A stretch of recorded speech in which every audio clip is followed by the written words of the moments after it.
നമസ്കാരം. മലയാളി വാർത്ത ഇൻസൈഡിലേക്ക് സ്വാഗതം. ചില നീക്കങ്ങൾ അങ്ങനെയാണ്. ഇസ്രയേൽ പലപ്പോഴും അത്ഭുതമായി മാറുന്നത് ഇങ്ങനെ. ഇറാൻ തങ്ങളുടെ പ്രോക്സികളെ ഉപയോഗിച്ച് ദീർഘകാലമായി ഇസ്രായേലിനെതിരെ പൊരുതി നിന്നു. ഏറ്റവും ഒടുവിൽ ഗാസ മുനമ്പിൽ നിന്ന് ഇസ്രായേൽ മണ്ണിലേക്ക് ഇരച്ചെത്തിയ തീവ്രവാദികൾ അതിനു മറുപടിയായി ഗാസ മുനമ്പിലെ തീവ്രവാദികളെ ചുട്ടെരിച്ചുകൊണ്ട് ഇസ്രായേലിന്റെ സംഹാര താണ്ഡവം. ഹമാസിനെ പൂർണ്ണമായി തകർത്തെറിയുക മാത്രമല്ല, ഹമാസിനെ സഹായിക്കാനെത്തിയ ഹിസ്ബുള്ള അടക്കമുള്ള പ്രോക്സികളെ ഇസ്രായേൽ ശക്തമായി നേരിട്ടു. ലെബനൻ മണ്ണിലേക്ക് കടന്ന് ഇസ്രായേൽ സേന ഹിസ്ബുള്ളയെ നേരിടുമ്പോൾ പലവിധ ആരോപണങ്ങൾ ഉയർന്നു. മറ്റൊരു പരമാധികാര രാജ്യത്തേക്ക് ഇരച്ചു കയറാൻ ഇസ്രായേലിന് അനുവാദം നൽകി? എന്നാൽ ഹിസ്ബുള്ളക്കെതിരെയുള്ള പോരാട്ടങ്ങളിൽ അമേരിക്ക ഇസ്രായേലിന് പരിപൂർണ പിന്തുണ നൽകി നിന്നു. വർഷങ്ങൾ നീണ്ട പോരാട്ടത്തിനൊടുവിൽ ഇസ്രായേൽ ലെബനിൽ നിന്ന് പിൻവാങ്ങുന്നുവെന്ന് പ്രഖ്യാപിച്ചു. എന്നാൽ ഹിസ്ബുള്ള വീണ്ടും ആക്രമണങ്ങൾ തുടർത്തപ്പോൾ തങ്ങളുടെ സേനാംഗങ്ങൾ പൂർണ്ണമായി ലെബനനിൽ നിന്ന് ഒഴിഞ്ഞു പോകില്ല എന്ന കർക്കശ നിലപാട് ഇസ്രായേൽ കൈക്കൊണ്ടു. തുടർന്ന് വിപുലമായ ബഫർ സോൺ ഒരുക്കുകയും ആ മേഖല പൂർണ്ണമായി ഇസ്രായേൽ സൈനികരുടെ സുരക്ഷാ നിയന്ത്രണത്തിലാക്കുകയും ചെയ്തു. മറുവശത്ത് അമേരിക്കൻ ഇറാൻ സമാധാന കരാർ ചർച്ചാവേളയിൽ മുഖ്യ തടസ്സമായി ഉയർന്നു വന്നത് ലെബനനിലെ ഇസ്രായേൽ സേനയുടെ സാന്നിധ്യം. ഹിസ്ബുള്ളയുടെ നേർക്കുള്ള ആക്രമണങ്ങൾ അവസാനിപ്പിക്കണമെന്നായിരുന്നു ഇറാൻ അമേരിക്കൻ പ്രസിഡന്റ് ഡൊണാൾഡ് ട്രംപിനോട് ആവശ്യപ്പെട്ടത്. ഇതിനോട് പൂർണ്ണമായി മുഖം തിരിച്ചു നിന്നു ഇസ്രായേൽ പ്രധാനമന്ത്രി നെതന്യാഹു. ട്രംപ് നെതന്യാഹുവിനെ കിറുക്കൻ എന്ന് വിളിച്ചാണ് അഭിസംബോധന ചെയ്തത്. ലെബനിൽ നിന്ന് പിൻവാങ്ങാൻ നെതന്യാഹുവിനോട് ട്രംപ് ആവശ്യപ്പെടുന്നു. എന്നാൽ ട്രംപിനെ ധിക്കരിച്ച് ലെബനൻ മണ്ണിൽ ഇസ്രായേൽ തങ്ങളുടെ നിലയുറപ്പിച്ചു. ഏറെ നിർണായകമായിരുന്നു മധ്യേഷ്യയിൽ പിന്നീട് നടന്ന സംഭവ വികാസങ്ങൾ. ഇറാൻ വെടിനിർത്തൽ കരാർ ലംഘിച്ചുവെന്നാരോപിച്ച് അമേരിക്ക രൂക്ഷമായ ആക്രമണങ്ങൾ ഇറാന് നേർക്ക് ചൊരിയുന്നു. നീണ്ട 11 ദിവസങ്ങളിലായി നീണ്ടു നിൽക്കുന്ന അതിശക്തമായ സംഘർഷം. ഇപ്പോൾ അമേരിക്ക നടത്തുന്ന ആക്രമണങ്ങളിൽ ഇസ്രായേൽ പങ്കാളികളാകുന്നില്ല. എന്നാൽ മറുവശത്ത് ഇസ്രായേലിന് വലിയൊരു വിജയം സമ്മാനിച്ചിരിക്കുകയാണ് അമേരിക്കൻ പ്രസിഡന്റ് ഡൊണാൾഡ് ട്രംപ്. ഇക്കഴിഞ്ഞ ചൊവ്വാഴ്ച വാഷിംഗ്ടണിൽ ലെബനൻ പ്രസിഡന്റ് ജോസഫ് ഔൺ എത്തിയിരുന്നു. US പ്രസിഡന്റുമായി ഒരു കൂടിക്കാഴ്ചയ്ക്ക്. ഇസ്രായേലുമായുള്ള ശത്രുത തങ്ങൾ ശാശ്വതമായി അവസാനിപ്പിക്കുകയാണ് എന്ന് ലെബനൻ പ്രസിഡന്റ് പ്രഖ്യാപിച്ചു. ലെബനൻ സർക്കാരിനോട് ദീർഘകാലമായി ഇസ്രായേൽ ആവശ്യപ്പെട്ടിരുന്നത് ഒരേ ഒരു കാര്യം: ഹിസ്ബുള്ളയെ നിരായുധീകരിക്കാനുള്ള ശ്രമങ്ങൾ ലെബനൻ സർക്കാർ തുടരണം. ലെബനൻ പ്രസിഡന്റുമായുള്ള കൂടിക്കാഴ്ചയിൽ ട്രംപ് പറഞ്ഞു, ബെയ്റൂത്ത് ആവശ്യപ്പെട്ടാൽ ഇറാൻ പിന്തുണയുള്ള ഭീകര സംഘടനയുമായി നേരിട്ട് സംസാരിക്കാൻ താൻ തയ്യാറാണ്. ഇതാണ് ട്രംപിന്റെ ശൈലി. ഏത് ഭീകര ഗ്രൂപ്പുകളുമായും സംസാരിക്കാൻ തയ്യാറാണ് എന്ന് പ്രഖ്യാപിക്കും. പിന്നീട് ഗ്രൂപ്പുകളെ നേരിട്ട് കണ്ട് ഒരു കൂടിക്കാഴ്ച. അതിനുശേഷം ട്രംപിന്റെ നേതൃത്വത്തിൽ ഒരു സമാധാന കരാർ ലംഘിച്ചാൽ പിന്നെ ട്രംപ് അതിശക്തമായി തിരിച്ചടിക്കുന്ന കാഴ്ചകൾ. അതല്ലെങ്കിൽ അവർക്കുള്ള ശിക്ഷ ഒരുപക്ഷെ ഇസ്രായേലിലൂടെ ട്രംപ് നിറവേറ്റും. തെക്കൻ ലെബനനിൽ ഇസ്രായേൽ സൈന്യം പിൻവാങ്ങിയ ഒരു പ്രദേശത്തേക്ക് ലെബനൻ സൈന്യം ഇക്കഴിഞ്ഞ ദിവസം പ്രവേശിച്ചിരുന്നു. ഇത്തരത്തിൽ ലെബനീസ് സേനയെ ഈ പ്രദേശത്ത് വിന്യസിച്ചതിന് ശേഷമായിരുന്നു ലെബനൻ പ്രസിഡന്റിന്റെ കൂടിക്കാഴ്ച. US പിന്തുണയോടെ നടപ്പാക്കുന്ന ഒരു പൈലറ്റ് സോൺ പദ്ധതിയാണിത്. അതിന്റെ ആദ്യ പരീക്ഷണം. ലെബനന്റെ തെക്ക് ഭാഗത്ത് നിന്ന് IDFനെ പൂർണ്ണമായും പിൻവലിക്കുക എന്നതാണ് ഈ പദ്ധതിയുടെ ലക്ഷ്യം. ഇതിന് മുൻകൈയെടുക്കുന്നത് അമേരിക്ക. ഹിസ്ബുള്ളയുടെ പൂർണ്ണ നിരായുധീകരണമാണ് ഈ പദ്ധതിയുടെ ആത്യന്തിക ലക്ഷ്യം.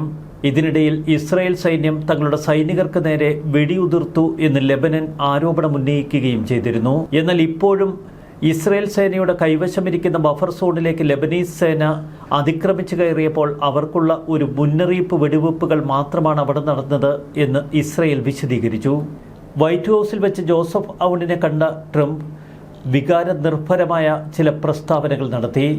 പതിറ്റാണ്ടുകളായി കഠിനമായി ബാധിക്കപ്പെട്ട, വളരെ മോശമായി പെരുമാറിയ ഒരു രാജ്യമായിരുന്നു ലെബനൻ എന്ന് ട്രംപ് ഓർമ്മപ്പെടുത്തി. എന്നാൽ അതേ ലെബനനെ ഞങ്ങളിനി ശക്തമായി സഹായിക്കും. ഞങ്ങൾ അതിനെ വളരെയധികം സഹായിക്കും. ലെബനനുമായി അമേരിക്കയ്ക്കും ഇസ്രയേലിനുമുള്ള പ്രശ്നങ്ങൾ പൂർണ്ണമായി പരിഹരിക്കാൻ പോവുകയാണ് എന്ന് ട്രംപ് പ്രഖ്യാപിച്ചു. ആത്യന്തികമായി അമേരിക്കയ്ക്കും ഇസ്രയേലിനും ലെബനനോടുള്ള പ്രശ്നം അതുതന്നെ, ഹിസ്ബുള്ള. ലോകം ശ്രദ്ധിക്കുമെന്ന് ഞാൻ കരുതുന്ന ചില കാര്യങ്ങൾ ഞങ്ങൾ ചെയ്തിട്ടുണ്ട് എന്ന് ഡൊണാൾഡ് ട്രംപ് വ്യക്തമാക്കുന്നു. ഹിസ്ബുള്ളയുമായി ഞാൻ സംസാരിക്കും, എല്ലാവരുമായി ഞാൻ സംസാരിക്കും. ഞാൻ സംസാരിക്കരുത് എന്ന് പലരും കരുതുന്ന ആളുകളുമായി സംസാരിക്കുകയാണ് എൻ്റെ ശൈലി. എന്നാൽ ജോസഫ് അവൻ ആവശ്യപ്പെട്ടാൽ മാത്രമേ ഇറാൻ പിന്തുണയുള്ള ഭീകര സംഘടനയുമായി താൻ സംസാരിക്കൂ എന്ന് ട്രംപ് വ്യക്തമാക്കി. ഏറ്റവും ശക്തമായ ചില നിർദ്ദേശങ്ങളാണ് അമേരിക്ക ലെബനന് മുന്നിൽ വച്ചിരിക്കുന്നത്. ഹിസ്ബുള്ളയെ പൂർണ്ണമായി നിരായുധീകരിക്കണം. ഇതിനുവേണ്ടി ലെബനൻ സായുധ സേനയ്ക്ക് US സഹായം നൽകും എന്ന സൂചന അമേരിക്കൻ പ്രസിഡന്റ് നൽകുന്നു.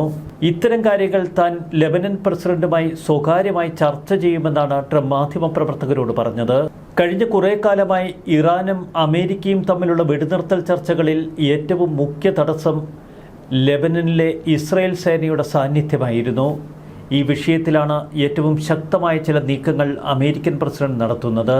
ഇറാനുമായുള്ള ആത്യന്തിക യുദ്ധത്തിന് ഇസ്രായേലിനൊപ്പം നീങ്ങണമെന്ന് അമേരിക്ക ആഗ്രഹിക്കുന്നു.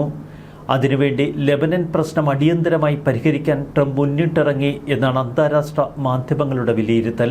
2009 ശേഷം വാഷിംഗ്ടണിലേക്ക് ക്ഷണിക്കപ്പെട്ട ആദ്യ ലെബനൻ പ്രസിഡന്റാണ് അവൻ. ട്രംപിനോടുള്ള രാഷ്ട്രീയ പിന്തുണ ജോസഫ് അവൻ വ്യക്തമാക്കുന്നു. ചരിത്ര പ്രാധാന്യമുള്ള ഒരു കരാർ ഇക്കഴിഞ്ഞ ജൂൺ 26 ലെബനനും അമേരിക്കയും ഇസ്രയേലും തമ്മിൽ ഒപ്പുവെച്ചിരുന്നു. തെക്കൻ ലെബനനിലെ മേഖലകളിൽ നിന്ന് ഇസ്രയേലിന്റെ ഘട്ടം ഘട്ടമായുള്ള പിൻവാങ്ങലായിരുന്നു കരാറിന്റെ എക്സ്ട്രാക്ട്. 1948 ഇസ്രയേൽ സ്ഥാപിതമായതു മുതൽ ഔദ്യോഗികമായി യുദ്ധാവസ്ഥയിലായിരുന്നു ഇരു രാജ്യങ്ങളും. എന്നാൽ ഇവർക്കിടയിൽ ആത്യന്തികമായി സമാധാനത്തിനുള്ള ഒരു പാതയൊരുക്കാൻ ഇപ്പോൾ ട്രംപിന് കഴിയുന്നു. 1975 അന്ന് ലെബനീസ് ആർംഡ് ഫോഴ്സിന്റെ തകർച്ചയ്ക്ക് പിന്നിൽ ഒരൊറ്റ കാരണം മാത്രം: മിലിഷ്യ ഗ്രൂപ്പുകളുടെ ആവിർഭാവം. ഇത് പിന്നീട് വലിയൊരു ആഭ്യന്തര യുദ്ധത്തിനാണ് വഴിതെളിച്ചത്. രാജ്യത്തിൻ്റെ തെക്ക് ഭാഗം പലസ്തീന് നിയന്ത്രണമുള്ള മിലിഷ്യ ഗ്രൂപ്പുകളുടെ കയ്യിൽ അകപ്പെടാനുള്ള കാരണം അതാണ്. പിന്നീട് ലെബനൻ മണ്ണിൽ നിന്ന് ഈ മിലിഷ്യകൾ ഇസ്രായേലിനെതിരെ യുദ്ധം ആരംഭിച്ചു. പതിറ്റാണ്ടുകളായി നീണ്ടുനിന്ന യുദ്ധം. ആത്യന്തികമായി ലെബനൻ മണ്ണിൽ നിന്ന് ഹിസ്ബുള്ള ഉൾപ്പെടെയുള്ള മിലിഷ്യകളെ തൂത്തെറിയണം എന്ന ഇസ്രയേൽ ചിന്താഗതിയും ലക്ഷ്യവും അവിടെയാണ് ഉത്ഭവിക്കുന്നത്. ഏറെ നിർണായകമായിരുന്നു ഈ കൂടിക്കാഴ്ച. അതുകൊണ്ടാണ് ജോസഫ് അവൻ അമേരിക്കൻ പ്രസിഡന്റ് ഡൊണാൾഡ് ട്രംപിനെ മഹാനായ പ്രസിഡന്റ് എന്ന് അഭിസംബോധന ചെയ്തത്. ലെബനനും ഇസ്രയേലും തമ്മിലുള്ള ശത്രുതയുടെ ആഴം വളരെ ശക്തമായതാണ്. ഇസ്രയേൽ ലെബനനെ എക്കാലത്തും തങ്ങളുടെ ശത്രു രാജ്യമായി കണ്ടു.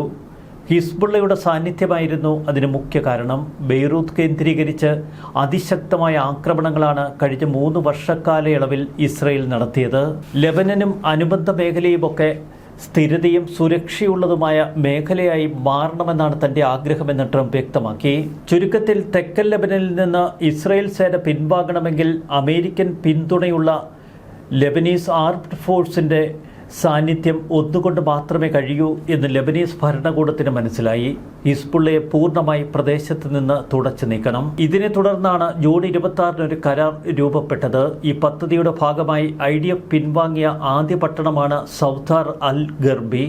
ഈ മേഖലയിൽ ഇസ്രയേൽ സേന പിൻവാങ്ങി ലെബനീസ് സേന കടന്നുവരുന്നതിനിടയിലാണ് ഇസ്രായേൽ സൈന്യത്തിന്റെ വെടിവെപ്പുണ്ടായത്.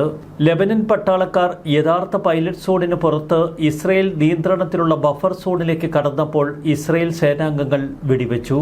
ലെബനീസ് ആർമിക്ക് പൂർണ്ണ ഉത്തരവാദിത്വം നൽകി ഇസ്രായേൽ സേന പിൻവാങ്ങാനും ഒരുക്കമല്ല. ഏതെങ്കിലും തലത്തിൽ ഹിസ്ബുള്ള വീണ്ടും ആ മേഖലയിൽ നിലയുറപ്പിക്കാൻ ശ്രമിച്ചാൽ അപ്പോൾ തന്നെ IDF കടന്നു കയറും എന്ന സൂചന ഇസ്രായേൽ നൽകിക്കഴിഞ്ഞു. ധാരണകൾക്കനുസരിച്ച് സമ്മതിച്ച മേഖലകൾക്കുള്ളിലേക്ക് ലെബനീസ് സേനയ്ക്ക് കടന്നു വരാം എന്നാണ് ഇപ്പോൾ ഇസ്രായേൽ നിലപാടും. അതിശക്തമായ യുദ്ധമാണ് ഹിസ്ബുള്ളക്കെതിരെ ലെബനൻ മണ്ണിൽ നിന്ന് ഇസ്രായേൽ സേന നടത്തിയത്. ഇനി ആ മേഖലയിൽ തഴച്ചു വളരാൻ ഹിസ്ബുള്ളയോ അനുബന്ധ മിലിഷ്യകളെയോ അനുവദിക്കില്ല എന്നും ഇസ്രായേൽ ശപഥം ചെയ്യുന്നു.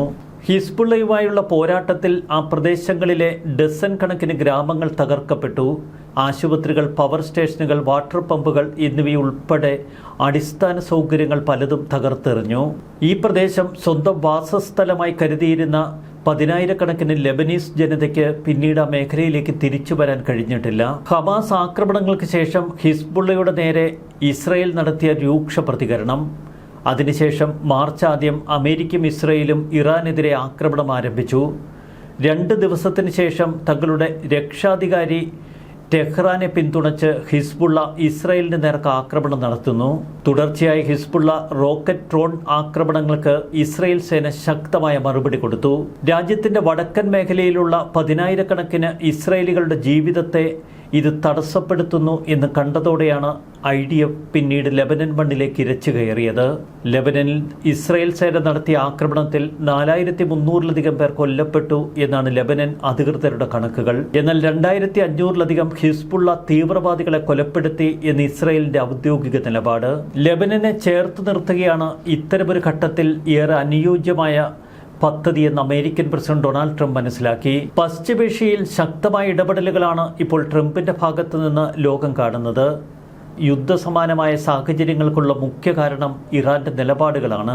ഗൾഫ് മേഖലയിൽ ഇറാൻ ആക്രമണങ്ങൾ കടുപ്പിക്കുന്നതിനിടയിൽ സൗദി അറേബ്യയുമായി ചരിത്രപരമായ ഒരു സിവിൽ ആണവ കരാറിന് അമേരിക്ക അംഗീകാരം നൽകി. ഈ കരാറോടെ സ്വന്തം മണ്ണിൽ യുറേനിയം സമ്പുഷ്ടീകരണത്തിന് സൗദിക്ക് വഴി തുറക്കും. 30 വർഷ കാലാവധിയുള്ള ഒരു പദ്ധതി. 10,000 കോടി ഡോളറിന്റെ നിക്ഷേപം സൗദി അറേബ്യ പ്രതീക്ഷിക്കുന്നു. സൗദി അറേബ്യയുടെ ആണവ അടിസ്ഥാന സൗകര്യ വികസനത്തിന്റെ പൂർണ്ണ ചുമതല പ്രമുഖ അമേരിക്കൻ കമ്പനികൾക്കായിരിക്കും. സിവിൽ ആണവ പദ്ധതികൾ സൈനിക ആവശ്യങ്ങൾക്കായി ഉപയോഗിക്കുന്നത് തടയാൻ അമേരിക്ക സാധാരണയായി വയ്ക്കാറുള്ള കടുത്ത സുരക്ഷാ മാനദണ്ഡങ്ങളും നിയന്ത്രണങ്ങളും ഒഴിവാക്കിയാണ് സൗദിയുമായുള്ള പുതിയ കരാർ. ഇറാൻ ആണവായുധം നിർമ്മിച്ചാൽ സൗദിയും സമാനമായ പാത സ്വീകരിക്കുമെന്ന് സൗദി കിരീടാവകാശി മുഹമ്മദ് ബിൻ സൽമാൻ മുൻപ് വ്യക്തമാക്കിയിരുന്നു. ചുരുക്കത്തിൽ യുറേനിയം സമ്പുഷ്ടീകരിക്കാൻ സൗദിയെ അനുവദിക്കുന്ന അമേരിക്കൻ മാണ് ഇപ്പോൾ ലോകത്തെ അത്ഭുതപ്പെടുത്തുന്നത്. ഒരു വശത്ത് സൗദി അറേബ്യയെ ചേർത്ത് പിടിക്കുക, മറുവശത്ത് ലെബനൻ മണ്ണിൽ നിന്ന് ഹിസ്ബുള്ളയെ പൂർണ്ണമായി പുറത്താക്കാനുള്ള ട്രംപിന്റെ പദ്ധതിയും. ലെബനന്റെ മണ്ണിൽ നിന്ന് ഹിസ്ബുള്ളയെ പൂർണ്ണമായി പുറത്താക്കുന്നതിന് US-ന് വ്യക്തവും കൃത്യവുമായ ഒരു പ്ലാൻ ഉണ്ടെന്ന് ഡൊണാൾഡ് ട്രംപ് പറയുന്നു. ഹിസ്ബുള്ള കാരണമാണ് ദീർഘകാലമായി ലെബനൻ അന്താരാഷ്ട്ര തലത്തിൽ തരം താഴ്ത്തപ്പെട്ടു പോയത്. ഇനി മുതൽ ലെബനൻ രാജ്യത്തിന് അവർ അർഹിക്കുന്ന പരിഗണനയും ബഹുമാനവും ലോകരാഷ്ട്രങ്ങൾ നൽകും എന്ന് ട്രംപ് പറയുന്നു. ഹിസ്ബുള്ളയെ ഒഴിവാക്കുന്നതിന് മറ്റ് രാജ്യങ്ങളുടെ സഹകരണം ഉറപ്പാക്കുന്നതിനൊപ്പം ലെബനൻ സൈന്യത്തെ സ്വയം പര്യാപ്തമാക്കാനുള്ള ശ്രമങ്ങൾ ഇനി ശക്തമായി നടക്കും. ലെബനൻ സൈന്യത്തെ കൂടുതൽ ശക്തമാക്കി ഹിസ്ബുള്ളയെ മണ്ണിൽ നിന്ന് തുരത്തുകയാണ് ട്രംപിന്റെ ലക്ഷ്യം. ആത്യന്തികമായി ഇതൊരു ഇസ്രായേൽ വിജയഗാഥ തന്നെ. ന്യൂസ് ഡെസ്ക് മലയാളി വാർത്ത.